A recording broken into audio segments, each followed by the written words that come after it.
Hello guys, നമ്മളിന്നൊരു പുതിയൊരു video ആയിട്ടാണ് വന്നിരിക്കുന്നത്. നമ്മൾ തിരുവനന്തപുരത്ത് മടവൂർ പാറ എന്ന ഒരു സ്ഥലത്ത് പോയതാണ്. പോത്തൻകോട് ശ്രീകാര്യം റൂട്ട് വഴി പോകുന്ന സ്ഥലത്താണ് ഈ മടവൂർ പാറ എന്ന സ്ഥലം സ്ഥിതി ചെയ്യുന്നത്. വലിയൊരു പാറമുകളാണ്. അതിനടുത്ത് തന്നെ ഒരു പുരാതന കാലത്തെയുള്ളൊരു ശിവക്ഷേത്രം സ്ഥിതി ചെയ്യുന്നുണ്ട്. നല്ലൊരു വൈബുള്ളൊരു സ്ഥലമാണ്. കുട്ടികൾക്ക് കളിക്കുന്നതിനായി ഊഞ്ഞാലും സ്ലൈഡുകളും ഒക്കെ അവിടെയുണ്ട്. പിന്നെ മലമുകളിലേക്ക് പോയാൽ നല്ല കാറ്റും നല്ലൊരു അന്തരീക്ഷമാണ്.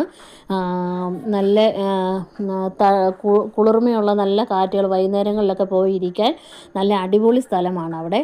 പിന്നെ ചെറിയൊരു പാറ കയറി അങ്ങ് ചെല്ലുമ്പോൾ മലമുകളിലേക്ക് വീണ്ടും കയറുന്നതിനായി മുള കൊണ്ട് 101 മീറ്റർ നീളമുള്ള ഒരു പാലം നിർമ്മിച്ചിട്ടുണ്ട്.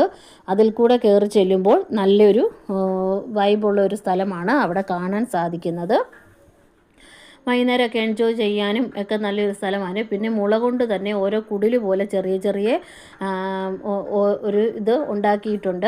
അവിടെ നമുക്ക് ഇരിക്കുന്നതിനും ഒക്കെ പറ്റുന്ന ഒരു സ്ഥലമാണ്. അതുപോലെ തന്നെ നല്ലൊരു ക്യാൻറ്റീൻ അവിടെയുണ്ട്. വേണ്ടവർക്ക് ഇടയ്ക്ക് ചായ കുടിക്കുന്നതിനും ഒക്കെ ഒരു നല്ലൊരു ക്യാൻറ്റീനുണ്ട്. നല്ലൊരു വൈബാണ്. അതുപോലെ തന്നെ സൂര്യാസ്തമയത്തിലൊക്കെ പോകുന്ന സമയത്ത് നമുക്ക് നല്ല സൂര്യനിങ്ങ് ഉദിച്ച് നല്ല ഒരു മഞ്ഞ കളറിലിങ്ങ് വരുന്ന നല്ല അടിപൊളിയായിട്ട് നമുക്ക് കാണാൻ സാധിക്കുന്ന ഒരു സ്ഥലമാണ്. ഇന്നത്തെ വീഡിയോ ഇത്രയേ ഉള്ളൂ. എല്ലാവരും ലൈക്ക് ചെയ്യണം, ഷെയർ ചെയ്യണം, കമൻറ്റ് ചെയ്യണം.